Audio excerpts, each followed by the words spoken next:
अजितदादांचा खरा आरोपी हा सापडला नाही तर लवकरच सापडेल, कारण की अशी अतिशय धक्कादायक माहिती समोर आलेली आहे की याचा विचार तुम्ही कधीही केला नसेल. आता इन्व्हेस्टिगेशनची संपूर्ण माहिती आमच्यापर्यंत पोहोचलेली आहे, परंतु ही जी माहिती आहे तुम्हाला कुठेही मिळणार नाही किंवा कुठल्याही दुसऱ्या चॅनलवर मिळणार नाही. ही संपूर्ण डिटेल जी आहे ती नक्की काय आलेली आहे ते पहा.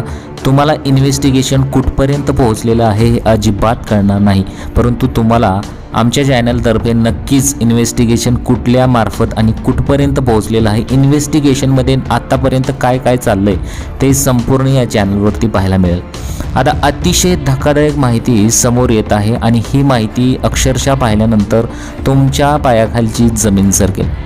इथपर्यंत इन्व्हेस्टिगेशन गेलेले आहे, परंतु इन्व्हेस्टिगेशनमध्ये असं काही घडू शकतं की याचा विचार तुम्ही अजिबात केला नसेल. आता लँडिंगच्या दुसऱ्या प्रयत्नात विमानाच्या उजव्या बाजूचा पंखा जो होता तो अचानक खालच्या बाजूला सरकला आणि विमान एका बाजूने तिरकं झालं होतं. आता हे आपल्या सर्वांना माहीत आहे. आणि त्या महिलेचे शेवटचे जे शब्द होते ओ शिट म्हणून, हे शब्द जे आहेत ते सुद्धा आता पुढे आलेले आहेत आणि असं सांगितलं सुद्धा जात आहे. परंतु इन्व्हेस्टिगेशनमध्ये काय झालं ते तुम्ही आता पहा. आता सर्वात धक्कादायक विचित्र गोष्ट म्हणजे जे अजित पवार यांचे विमान होते त्याला VCR एव्हिएशन असं म्हणतात.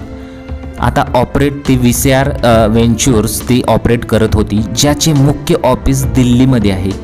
जेव्हा तपासासाठी तेथे AIBची टीम पोहोचली तेव्हा त्यांना समजले की कर्मचारी सकाळी आले होते आणि ते लोक पळून सुद्धा गेले होते. ऑफिसचे गेट आतून बंद आहे आणि सर्व झाल्यानंतर जेव्हा त्यांनी गार्डला विचारले की तेव्हा तो गार्ड असा बोलू लागला की मी खूप गरीब माणूस आहे, माझ्या मुलाबाळांचा विचार करावा लागतो असं तो म्हणालेला आहे. त्याचे स्क्रीनशॉटसुद्धा तुम्हाला इथे दिसतील.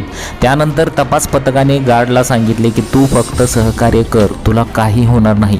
त्यानंतर टीम आत गेली आणि त्यांनी तिथे कागदपत्रे तपासली आणि सर्व डॉक्युमेंट्स स्वतःसोबत घेऊन आले. आणखी एक गोष्ट, अजित पवार यांचे एक जुने ट्विट देखील व्हायरल होत आहे, जिथे त्यांनी लिहिले आहे की जेव्हाही माझे विमान किंवा हेलिकॉप्टर सुरक्षितपणे लँड होते तेव्हा मला समजते की माझा जो पायलट आहे ती एक मुलगी आहे. आता जे विमान कोसळले आहे त्याची को पायलट देखील एक मुलगी होती.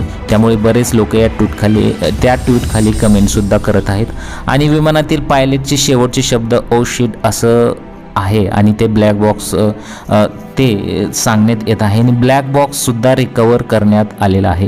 आणि ब्लॅक बॉक्स रिकवर करण्यात आल्यानंतर जी काही माहिती आहे ती पुढे लवकरच येईल. परंतु जेव्हा AIBची टीम तिथे पोहोचली होती, परंतु अक्षरशः टीम पोहोचल्यानंतर सर्वच प्रचंड आपापल्या मार्गाने पळत सुटले होते आणि त्यानंतर गार्डला विचारल्यानंतर मी खूप गरीब माणूस आहे, मला माझ्या मुलाबाळांचा विचार करावा लागतो असंच तो म्हणू लागला.